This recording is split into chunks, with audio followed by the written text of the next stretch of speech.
Hello, നാട്ടിലെ വിശേഷമൊക്കെ ഇത്ര പെട്ടെന്ന് തീർന്നോ എന്ന് ചോദിച്ചവർക്ക് ഒരു മാസം തികച്ച് വീട്ടിലില്ലായിരുന്നു. എന്നിട്ട് ഇപ്പൊ എന്തുണ്ടായേ? നാട്ടിൽ വന്ന് എല്ലാ ദിവസവും ഹോസ്പിറ്റലും കൈ നിറയെ മരുന്നുമായിട്ട് നേരെ തിരിച്ച് കാനഡയിലേക്ക് പോകും. ഇതിന് മാത്രം എന്താ ഇപ്പൊ ഉണ്ടായെന്ന് ചോദിച്ചു കഴിഞ്ഞാൽ ഫുഡ് കഴിക്കാത്തതിന്റെയും വീല് കൊള്ളാത്തതിന്റെയും എല്ലാത്തിന്റെയും കണക്കിന് കിട്ടിക്കോളൂ കേട്ടോ.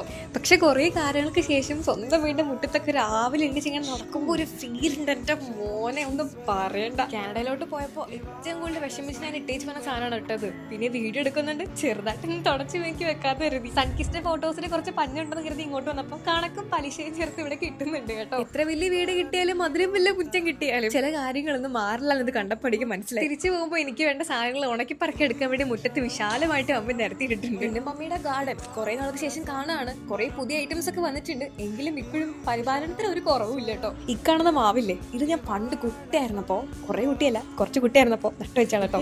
ലോട്ട് ഓഫ് കള്ളത്തരങ്ങൾ നമുക്കുണ്ട്.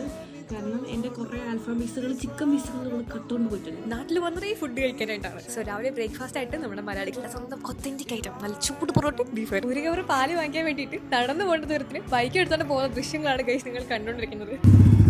ആകെപ്പാട് കയ്യിലിടുന്ന ദിവസങ്ങളെ വീട്ടിലുള്ളൂ. അപ്പൊ കിട്ടുന്ന അവസരങ്ങളൊന്നും നമ്മൾ പാഴാക്കലല്ലോ അല്ലേ? നോക്കണ്ട, രാവിലെ ഉച്ചയ്ക്കും വൈകിട്ടും എല്ലാം കഴിക്കാനുള്ളതുണ്ട് കേട്ടോ. ഇനി മമ്മീന്റെ സാരി എടുത്ത് നമുക്ക് നേരെ കുറച്ച് വീഡിയോസ് എടുക്കാൻ പോവാം. SSLC പരീക്ഷയ്ക്ക് കുത്തിയിരുന്ന് പഠിക്കേണ്ടവനെ സാറ ചേച്ചി വന്നിട്ടാണ് വീഡിയോ എടുക്കാൻ ആരുള്ളെന്ന് പറഞ്ഞ് വിളിച്ചു വരുത്തിയേക്കാണ്. കുറെ പ്രഹസനങ്ങൾക്കൊടുവിൽ വീണ്ടും നീറ്റിലേക്ക് തന്നെയാണ് എന്റെ ഫോക്കസ്. കാരണം വീട്ടിൽ ഇരുന്ന് കിട്ടുന്നതെല്ലാം ഞാൻ വാരി വലിച്ചു തരുന്നുണ്ട്. വീട്ടുകാർക്ക് ആവശ്യം വരുമ്പോ ഒന്നും അടുക്കള കയറില്ല. പക്ഷെ ആരും ഇല്ലാത്തപ്പോ ജോലി കേട്ടോ. അത് ഞാൻ മാത്രമാണോ അതോ നിങ്ങൾ എങ്ങനെയാണോ? ഇത് വേറൊന്നുമില്ല, പപ്പ അമ്മ അത്യാവശ്യമായിട്ട് ഹോസ്പിറ്റലിൽ പോയി. അപ്പൊ വൈകുന്നേരം തനത്താരെ ഫുഡ് ഉണ്ടാക്കി കഴിക്കണമെന്ന് കേട്ടപ്പോ ഇമോഷണൽ ഡാമേജ് അടിച്ച് കരഞ്ഞു തുടങ്ങി. 20 വയസ്സായെങ്കിലും ആകെപ്പാടുള്ളൊരു മോള് പുറത്തു പോയി പട്ടപ്പണി എടുത്ത് നാട്ടിൽ നിന്ന് വീണ്ടും പണിയെടുക്കാൻ പറഞ്ഞ ആർക്ക് വിഷമം വരാത്ത. വൈകുന്നേരം കുളിച്ച് സ്കിൻ കെയർ ആയി കഴിഞ്ഞപ്പോഴത്തേനും ദേ ഒരു സർപ്രൈസ്. പപ്പ അമ്മ തിരിച്ചു വന്നു. ഇന്ന് എന്റെ കരച്ചിലും വീഴ്ചയിലും കണ്ടിട്ട് പപ്പ എനിക്ക് ഫുഡ് ഉണ്ടാക്കി തന്നു ഗൈസ്. അപ്പൊ ഇന്നത്തെ ശിശു ഇത്രയുള്ളൂ.